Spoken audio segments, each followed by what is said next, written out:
Okay, good morning, Trudy. My name is Andy Davis. I'm with the Clatsop County Democrats. Thank you for joining us. And we'll just jump right in. So our first question today is, can you tell us a little bit about yourself and what kind of experiences and expertise you bring to the table for the College Board? Sure. Well, first of all, thank you for having me. I appreciate the opportunity to get to share a little bit about myself with the Clatsop Democrats and anyone else who's interested in watching the video. My name is Trudy Van Dusen Citovic, and I'm originally from Astoria. My family arrived in Astoria in 1847, so we go way back. And my married last name, Citovic, my husband's family is from Serbia originally. He was born in Cleveland, and we met in California before making our way to Oregon. And both of our kids were born in Portland, and we now live in Astoria. So that's a little bit of background on me personally. And as far as my experience goes, I've had a broad range of business experience leading up to this. I worked in management consulting for several Fortune 500 companies from a consulting firm in San Francisco. I also worked for PepsiCo corporately out of their offices in Purchase, New York, and I lived in Manhattan while I was working there. So it was quite a different culture, but a great opportunity to work for a really large company.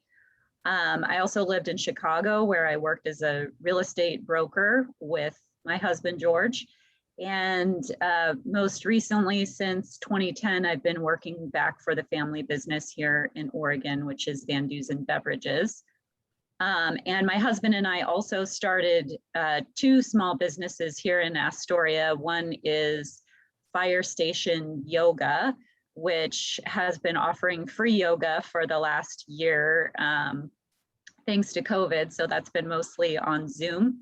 And we also have the Rosebriar, which will soon be a bed and breakfast. We're remodeling it to bring it back to its original grandeur.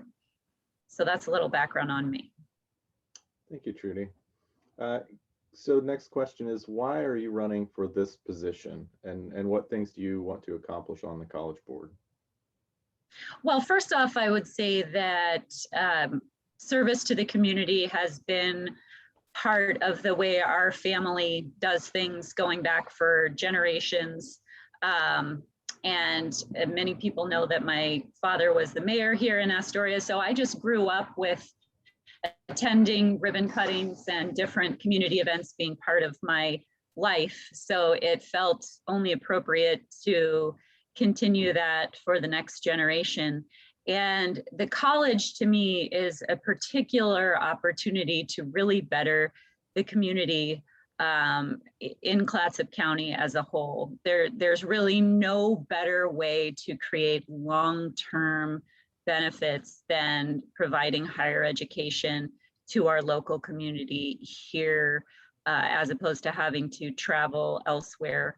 And I know so many of even the high schoolers all the way to seniors who've benefited from the enrichment that the college can provide. So I'm really excited about the opportunity to potentially be a part of that. And I think right now in particular is an inflection point for the college, because COVID for community colleges across the board has kind of laid bare some of the issues that community colleges have in general. And I think this is a real opportunity to make some positive changes for the future. Great, thank you.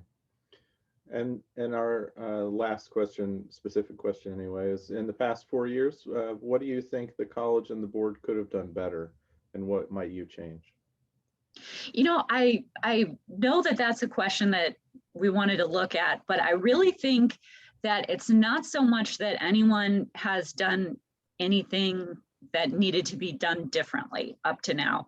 The truth is we are in uncharted territory thanks to COVID, and it's going to take a lot of focus and creative thinking to make sure that we not only survive, but thrive as a result of it.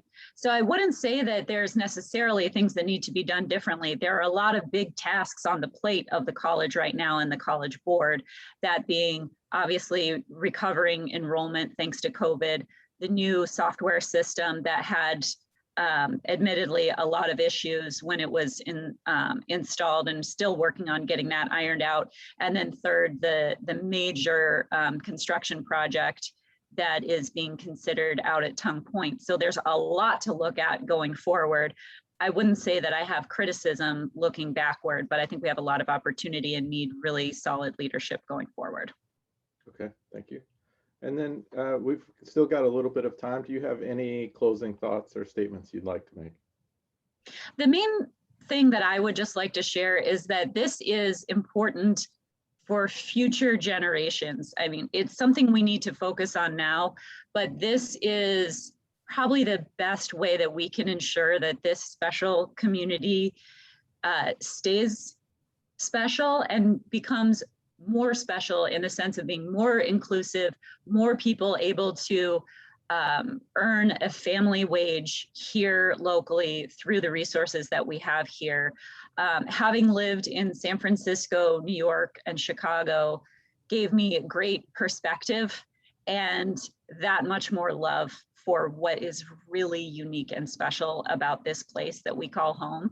And I want to make sure that it stays that way, selfishly for future generations of my family, but for all of us going forward. Okay. Thank you for joining us, Trudy, and thank you for being willing to run for office and serve your community. We appreciate that, and we wish you the best of luck. Excellent. Thank you so much.